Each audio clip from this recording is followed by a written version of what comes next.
नमस्कार दोस्तों, SRH कहानियां में आप सभी का स्वागत है। हम एक नई सीरीज भगवत गीता की आप सभी के लिए लेकर आए हैं। इसमें भगवत गीता के सभी श्लोकों का हिंदी में समीक्षा सहित वर्णन करेंगे। अध्याय 1 श्लोक 21। अर्जुन ने कहा, हे अच्युत, मेरे रथ को दोनों सेनाओं के मध्य खड़ा कीजिए। अध्याय 1 श्लोक 22। जिससे मैं युद्ध की इच्छा से खड़े इन लोगों का निरीक्षण कर सकूं कि इस युद्ध में मुझे किनके साथ युद्ध करना है। यहाँ हम अर्जुन को एक सेना नायक के समान रथ सारथी को आदेश देते हुए देखते हैं कि उसका रथ दोनों सेनाओं के मध्य खड़ा कर दिया जाए, जिससे वे विभिन्न योद्धाओं को देख और पहचान सके जिनके साथ उसे इस महायुद्ध में लड़ना होगा।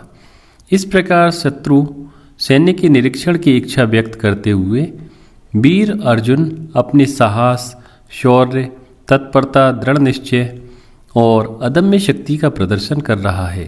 कथा के इस बिंदु तक महाभारत का अजेय योद्धा अर्जुन अपने मूल स्वभाव के अनुसार व्यवहार कर रहा था। उसमें किसी प्रकार की मानसिक उद्विग्नता के कोई लक्षण नहीं दिखाई दे रहे थे। अध्याय 1 श्लोक 23। दुर्बुद्धि दुर्योधन का युद्ध में प्रिय चाहने वाले जो ये राजा लोग यहाँ एकत्र हुए हैं, उन युद्ध करने वालों को मैं देखूंगा। पूर्व श्लोक में कही गई बात को ही अर्जुन इस श्लोक में बल देकर कह रहा है।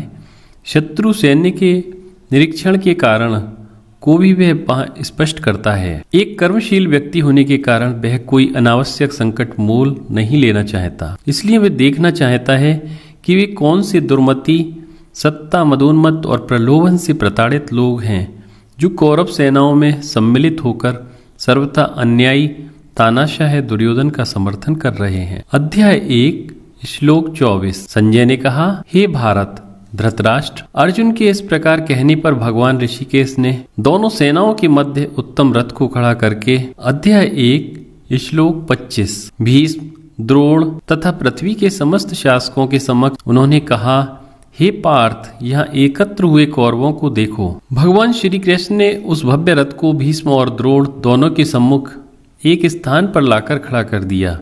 एक कर्तव्यनिष्ठ सारथी के समान वे अर्जुन से कहते हैं, हे पार्थ, यहाँ एकत्र हुए इन कौरवों को देखो। संपूर्ण प्रथम अध्याय में केवल यही शब्द हैं जिन्हें भगवान ने कहा है। उन शब्दों ने उस चिंगारी का काम किया जिसने अर्जुन के अहंकार पर आधारित झूठे मूल्यों एवं धारणाओं के महल को जलाकर राख कर दिया। इसके पश्चात हम देखेंगे कि इन शब्दों की अर्जुन पर क्या प्रतिक्रिया हुई और किस प्रकार उसका मन टूटकर बिखर गया। पार्थ का अर्थ है प्रथा पुत्र अर्जुन। प्रथा कुंती का दूसरा नाम है। इस संस्कृत शब्द पार्थ में पार्थिव की गंध मिलती है, जिसका अर्थ है मृत्तिका निर्मित। यह संबोधन अत्यंत अर्थपूर्ण है। इसका तात्पर्य यह है कि गीता सत्य का संदेश है, जिसे अमृत स्वरूप भगवान ने मनुष्य के सार्वकालिक प्रतिनिधि मर्त्य पुरुष अर्जुन को सुनाया है। दोस्तों, इसी तरह की और वीडियोस के लिए आप हमारे YouTube चैनल SRH कहानियाँ सब्सक्राइब करें। वीडियो देखने के लिए बहुत बहुत धन्यवाद।